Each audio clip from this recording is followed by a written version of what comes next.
जो कि दिल्ली में रहती थी, वो उसके लिए एक अच्छे घर का रिश्ता लेकर आई थी। देखो भैया, मेरी इतनी जान पहचान तो नहीं है लड़के वालों से, पर इतना जानती हूँ, अड़ोस पड़ोस में कहीं पूछोगे तो लोग अच्छा घर ही बताएंगे। ठीक है सुमन, अगर तुम कहती हो तो लड़के वालों को एक बार बुला लेते हैं। अब संध्या भी लड़के को देख लेगी। संध्या की बुआ लड़के वालों से अपने तरीके से बात कर लेती है और कुछ दिनों बाद संध्या की शादी विजय नाम के लड़के से हो जाती है। पता नहीं इस काम वाली को छुट्टी लेकर गाँव अभी जाना था। उसे पता था शादी वाला घर है, नई नवेली दुल्हन आएगी तो घर में 100 काम होंगे, फिर भी बिना बताए गाँव निकल गई। अब मैं दूसरी काम वाली इतनी जल्दी कहाँ से ढूंढूंगी। राजेश्वरी, एक प्याली चाय दे दो तो बड़ी मेहरबानी होगी। सुबह से एक प्याली चाय भी नहीं मिली है। तुम्हें तो जब देखो चाय पीने की पड़ी रहती है। पता भी है एक बर्तन नहीं है धुला हुआ जिसमें तुम्हारी चाय बना दो। ढेरों बर्तन रसोई में पड़े हैं झूठे। माँ, मैं कॉलेज जा रही हूँ, तो मुझे ये मत कहना कि मैं छुट्टी कर लूँ और तुम्हारे साथ घर का काम करवाऊँ। मेरा आज बहुत बड़ा प्रोजेक्ट सबमिट होना है, इसलिए मैं तो कोई काम नहीं कर सकती। ये लो, अब इसे भी अभी कॉलेज जाना था। अब मैं क्या करूं, कुछ समझ नहीं आ रहा। संध्या की सास राजेश्वरी अभी काम वाली को लेकर परेशान हो ही रही थी, तभी संध्या राजेश्वरी की सारी बातें सुन लेती है और रसोई में जाकर बर्तन धोने लगती है। अरे संध्या बहू, तुम ये रसोई में क्या कर रही हो? हटो हटो हटो, ये झूठे बर्तन तुमसे थोड़ी करवाऊंगी। अभी तुम्हारे हाथों की मेहंदी भी नहीं उतरी। माँ जी, आप परेशान मत हो, मैं थोड़ी देर में ही सारा काम निपटा दूंगी।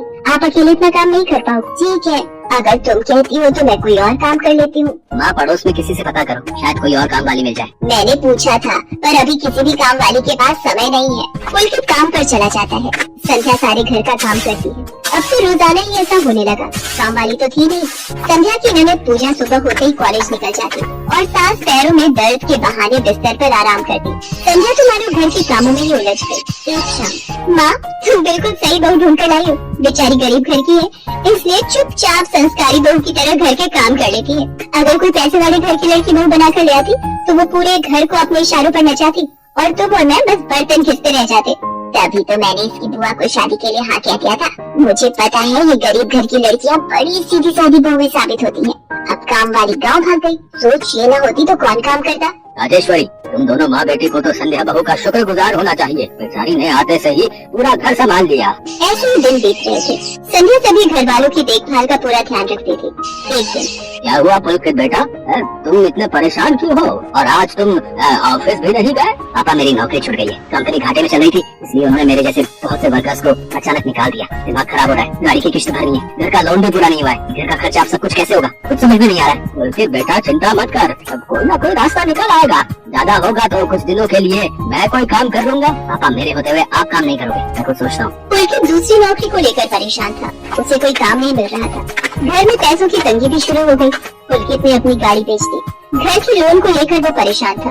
15,000 रुपए की किश्त उसे भरनी थी। तभी, भैया, मेरी कॉलेज की फीस इस बार बहुत लेट हो गई है, मेरा आखिरी साल है, अगले महीने की 5 तारीख तक 12,000 रुपए फीस के भरने हैं। मैं कुछ इंतजाम करता हूँ। ऐसे खाली हाथ पर हाथ रखकर मैं नहीं बैठ सकती, मुझे कुछ सोचना होगा।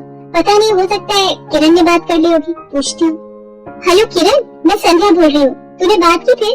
पार्लर में जगह खाली है क्या? हाँ, मैंने बात कर ली है। 12,000 रुपए महीना देंगी कविता मैम। बोल, तू हाँ बोलती है तो मैं बात कर लेती हूँ। ठीक है, तो हाँ बोल दे, कम से कम कुछ तो पैसे आ जाएंगे।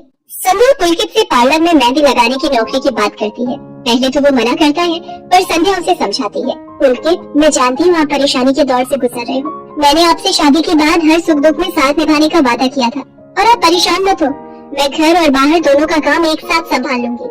ठीक है संध्या, तुम कल से पार्लर में नौकरी के लिए जा सकती हो। अगले दिन से संध्या सारे घर के काम के साथ साथ पार्लर भी जाती और वहाँ पर पूरा दिन मेहंदी लगाने का काम करती और शाम के वक्त घर आती। संध्या बहुत मेहनत कर रही थी ताकि वो अपने परिवार की मदद कर सके। संध्या बहुत सुंदर मेहंदी लगाती थी। ये बात उसकी सास को तब पता चली जब उसने पार्लर में काम करना शुरू किया। संध्या को पार्लर में काम करते हुए 1 महीना बीत चुका था। पार्लर की मालकिन रविता भी संध्या की मेहंदी लगाने के काम को देखकर बहुत खुश थी। संध्या, तुम सचमुच बहुत मेहनती हो। पिछले 1 महीने में बहुत से क्लाइंट तुम्हारी तारीफ कर रहे हैं और अपनी फैमिली फ्रेंड्स की शादियाँ सगाई फंक्शन के लिए तुम्हें मेहंदी के लिए बुक करना चाहते हैं। और हाँ, ये तुम्हारी सैलरी 12,000 रुपए। बाकी ये तुमने ओवर टाइम भी शादी के सीजन में बहुत किया है, उसके 6,000 रुपए अलग से दे रही हूँ। थैंक यू मैम, आपने मेरे काम की इतनी तारीफ की, मैं तो बस भगवान की कृपा से मेहनत से करती हूँ। संध्या घर आ जाती है और 12,000 रुपए पूजा के हाथ में रखती है। पूजा, ये तुम्हारी कॉलेज की फीस के पैसे, तुम कल ही अपनी फीस जमा कर देना। भाभी, ये तो आपकी मेहनत की कमाई है, आप ये सारे पैसे मुझे दे रहे हो? नहीं नहीं भाभी। पूजा, तुम मुझे अपनी भाभी कहती हो ना, और भाभी तो माँ समान होती है, तो क्या तुम अपनी भाभी माँ के पैसे नहीं लोगी? तुम अपने भैया से भी तो लेती हो ना। फिर मेरे और अपने भैया में फर्क है, मैं भी तो इस घर का हिस्सा हूँ, इसलिए ये पैसे रख लो। मुझे माफ कर दो भाभी, मैंने ना जाने आपके बारे में क्या क्या गलत सोचा। पुलकित को भी दूसरी नौकरी मिल जाती है। अब संध्या और पुलकित दोनों मिलकर काम करते थे। राजेश्वरी और पूजा भी अब संध्या की घर के कामों में बहुत मदद करती थी। परिवार में खुशियाँ फिर से लौट आई थी।